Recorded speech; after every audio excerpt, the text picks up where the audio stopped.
ئادەم منداڵی یەکێک لەو پێشمەرگە دیلانەیە کە لە سنووری مەکتەب خالید لە دوای پێکدادانێک لەگەڵ 17 لە هاوڕێ پێشمەرگەکانی کەوتنە دەستی داعش و تەمەنی 2 ساڵە و باوکی خۆی نەدیوە. لێرەوە چاوەڕوانی دایک و باوک و خێزانی پێشمەرگە دیلەکانی دەستی داعش دەست پێ دەکات و چاوەڕوانیەکان کۆتایی نایەت. وەکو خۆیان دەڵێن چاویان لە ڕێگەیە و لە زەنگی موبایلەکانیان تا هەواڵێکی خۆشیان پێ بدەن، بەڵام بێ ئومێدیش بوون لە هەوڵی بەرپرسان و لایەنە پەیوەندیدارەکان تا ڕۆڵەکانیان بۆ ئازاد بکەن. بەخوا ڕۆژ نییە شەو نییە بە فرمێسکی چاو نەخێوین ئێمە سێری ئەو مناڵان ناکەین هەر ڕۆژێکمان مردنێکە. داواکارم لە حکومەت با هەوڵدا بۆ ئەم دیلانەی کە ماوەتەوە هەوڵ بۆ ئێمەش بدرە، هەوڵمان بۆ بدەن، یعنی بەبوون و نەبوون هەوڵێکمان بۆ بدەن، ئێمەش نەتیجێ بدەنە. ئێمەش بەستە چاوەڕوانی بەستە 2 ساڵ و نیوە بەس چاوەڕێمانە یەکێدا لە قاپێکە لە خۆمای ئاسۆیەدا لە قاپێکە.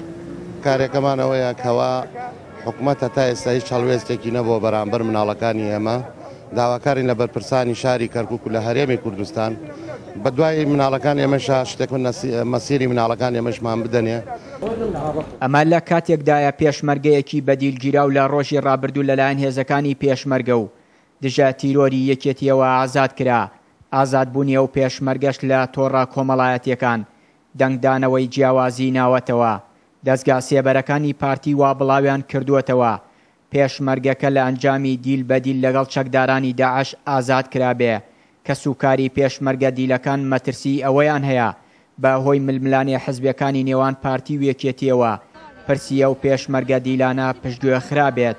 هەر بۆیە لە پەیامێکیاندا لە گرتبوونەوەی ئەمڕۆی بەردەم بینای پارێزگای کەرکووک داوایان کرد هەرچی زووە بەهێنانەوەی تەرمی ڕۆڵەکانیشیان بێت کۆتایی بە چاوەڕوانیەکانیان بهێنن. بە هیوای ئەوەین ئەو کەسەی بەرپرسە بە دەرەجەیەک بۆ دۆسەی دیلەکان کەوا هەوڵێ بدات هەواڵی کوڕەکان ئێمە تاکو ئیستا نازانین، تاکو ئیستا ئەو گرتبوونەوە ئەوە ئەنجام درراوە.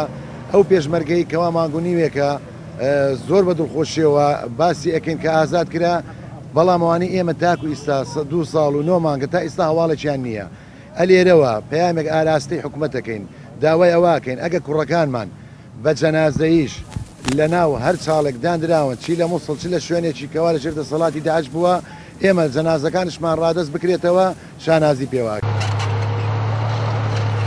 لە ماوەی شەڕی 3 ساڵی ڕابردووی پێشمەرگە لەگەڵ داعش زیاتر لە 1500 پێشمەرگە شەهید بوون و نزیکەی 8600 پێشمەرگەش بریندار بوون و 60 پێشمەرگەی تریش بە دیلکەوتنە دەستی داعش.